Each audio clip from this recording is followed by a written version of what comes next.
అనుదిన దైవ ధ్యానాలు వీక్షిస్తున్న ప్రియులందరికీ మన రక్షణకర్త అయిన యేసుక్రీస్తు ప్రభుని మహాకృపగల నామమున మా స్వాగతం. CSI Holy Trinity Church Bolarum సమర్పిస్తున్న మన డైలీ బైబిల్ డివోషన్స్లో న్యాయాధిపతుల గ్రంథం నుండి మన సభ్యులు శ్రీమతి పి జాయిస్ రవికిరణ్ గారు అందిస్తున్న ధారావాహిక సందేశాన్ని మనం వింటున్నాం. ఈరోజు Abimelech the self declared king of Israel and his evil deeds, గిద్యోను కుమారుడైన అబీమెలెకు పదవీకాంక్ష, అతడు చేసిన దుర్మార్గాల గురించి తెలుసుకుందాం. వివరాలను వినడానికి సిద్ధపడుతూ ఈ భక్తి గీతాన్ని విందాం.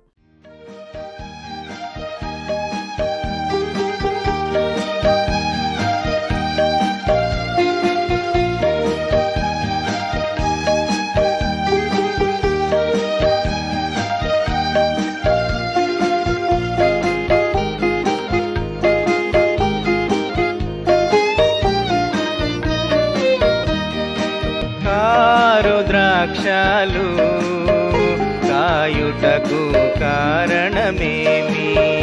నీవు కారు ద్రాక్షాలు కాయుటకు కారణమేమి? రుచించు ద్రాక్షగా ప్రభు యేసు నాటగ నిన్ను, రుచించు ద్రాక్షగా ప్రభు యేసు నాటగ నిన్ను. నీవు కారు ద్రాక్షాలు కాయుటకు కారణమేమి?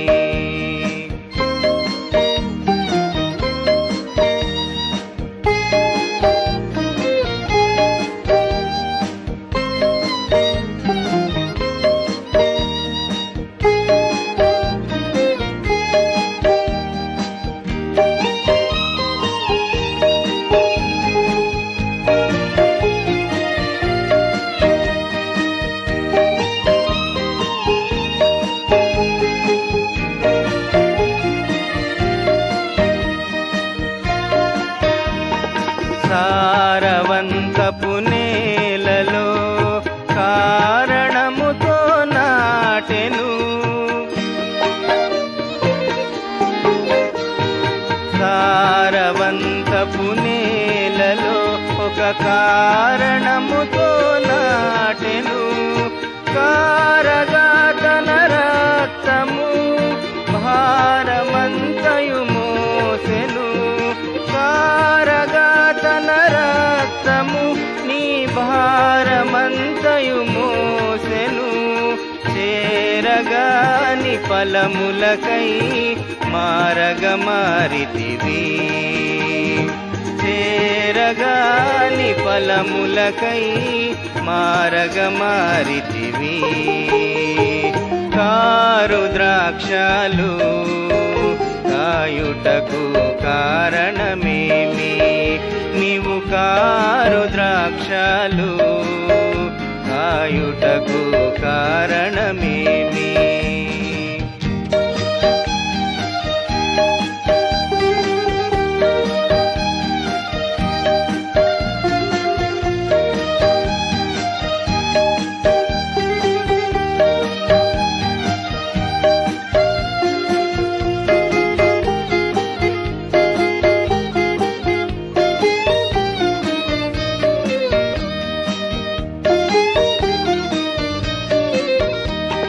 పారు జలములయోరన కారు మేఘము కురిపించే,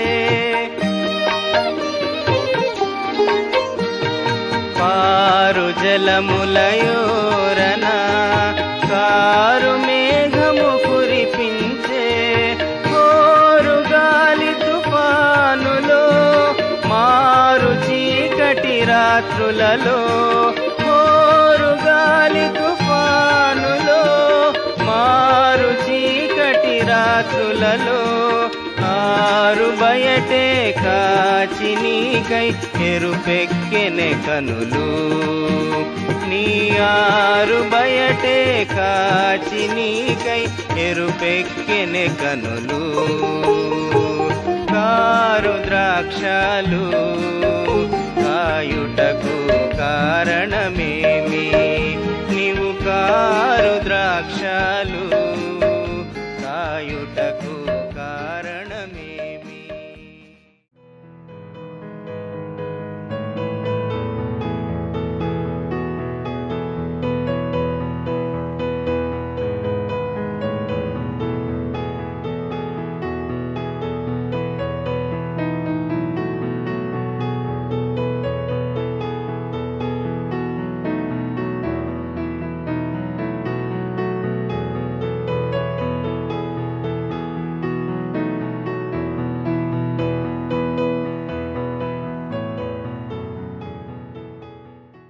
అనుదిన దైవ ధ్యానంకు స్వాగతము. ప్రభువైన యేసుక్రీస్తు నామములో మీ అందరికీ శుభములు తెలియజేయుచున్నానండి.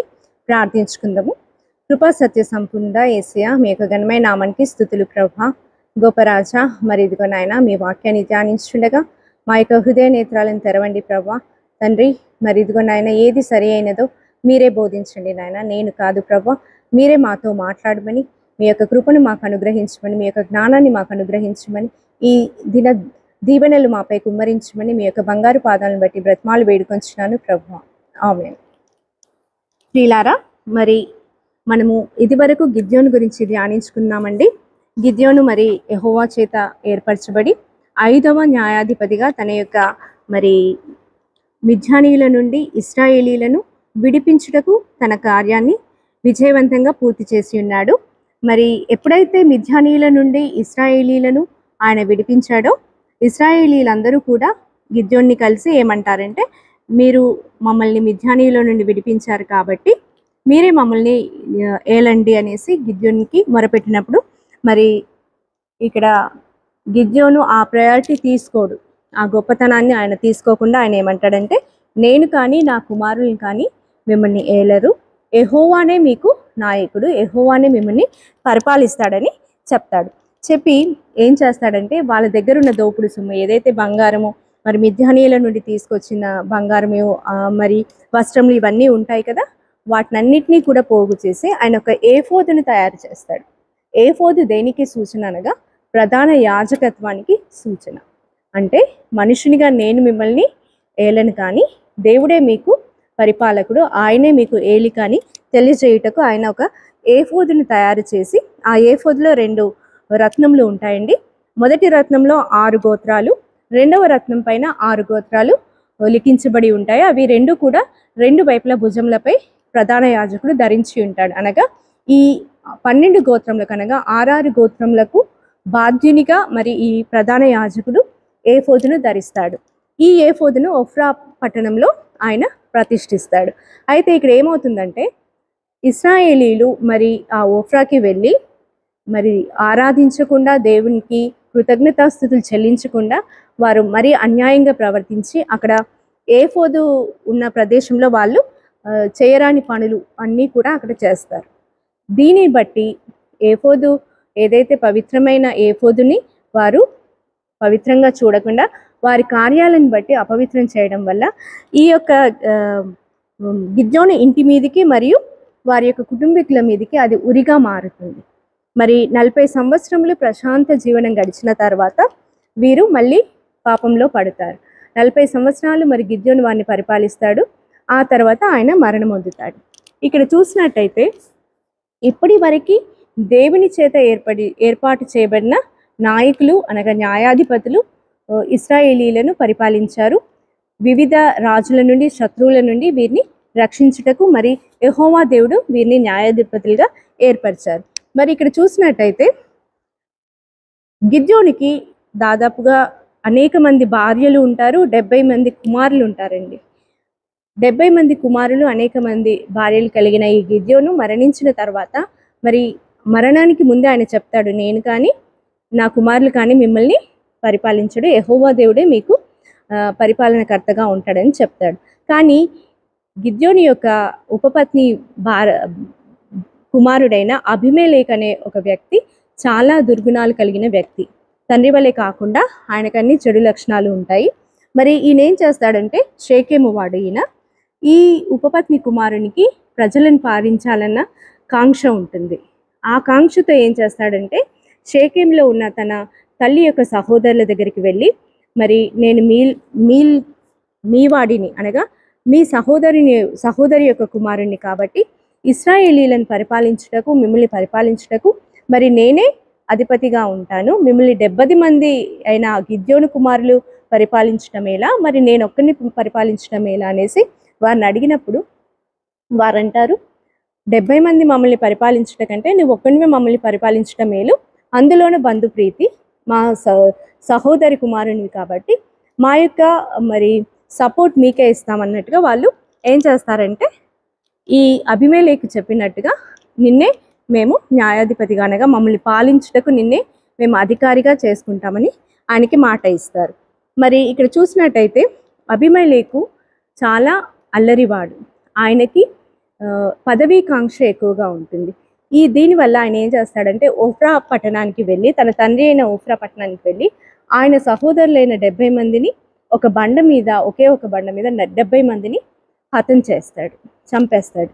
చంపివేసి ఇక్కడికి వచ్చేసి మళ్ళీ తిరిగి ఈ ప్రదేశానికి వచ్చేసి ఏం చెప్తాడంటే షేకెము వారితో, మరి వారిని నేను చంపేశాను కాబట్టి మిగిలింది నేను ఒకవాడినే కాబట్టి నేనే మిమ్మల్ని పరిపాలిస్తాడని షేకెము వారితో చెప్పినప్పుడు వాళ్ళు మస్తకి వృక్షం కిందకి తీసుకెళ్ళి ఈయనని రాజుగా ప్రకటిస్తారు, అబీమెలెకును.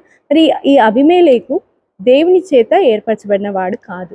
ఆయన ఈ లోకంలో లోకకాంక్షలో అనగా పదవీకాంక్షలో ఆయన ఈ విధంగా చేస్తాడు. చేసినప్పుడు ఈ షేకెము యజమానులు ఏం చేస్తారంటే, ఏదైతే వారు పూజించే దేవాలయంలో ఉన్న వెండిని తీసుకొచ్చి వాళ్ళు ఏం చేస్తారంటే ఈ అబీమెలెకుకి ఇస్తారు. ఆ వెండితోని ఈ అబీమెలెకు ఏం చేస్తాడు, అల్లరి మూకలను కొంటాడు. అల్లరి మూకలకి కూలి ఇచ్చి అల్లరి చేయిస్తూ ఉంటాడు దేశమంతా కూడా. మామూలుగా ఒక న్యాయాధిపతి మంచి దేవుని చిత్తంలో ఉన్న వ్యక్తి అయితే మరి ప్రజలను ప్రశాంతంగా సుఖ సంతోషాలతో జీవించడానికి మరి ఆయన పాటుపడాలి. కానీ ఇక్కడ అబీమెలెకుని చూసినట్టయితే ఆయన అల్లరి చేయడానికి కూలి వారిని కొనుక్కున్నాడండి. మరి ఇది దేవుని చిత్తము కాదు. ఎందుకంటే అబీమెలెకు ఆయన దేవుని చిత్తానికి సంబంధించిన వ్యక్తి కాదు, దేవుని చేత ఏర్పాటు చేయబడ్డ వ్యక్తి కాదు. కాబట్టి ఆయనలో ఉన్న ఆలోచనలన్నీ కూడా దురాలోచనలే. మరి ఈ అబీమెలెకు ఏం చేశాడు, మరి దేవుని చిత్తంలో లేని కార్యాలు చేసినట్టయితే ఆయన యొక్క శాపాలు అనగా ఆయన యొక్క కోపం మన మీద ఎలా ఉంటుందో మనము తిరిగి ధ్యానించుకుందాము. దేవుడి ఈ వాక్యాన్ని దీవించునుగాక.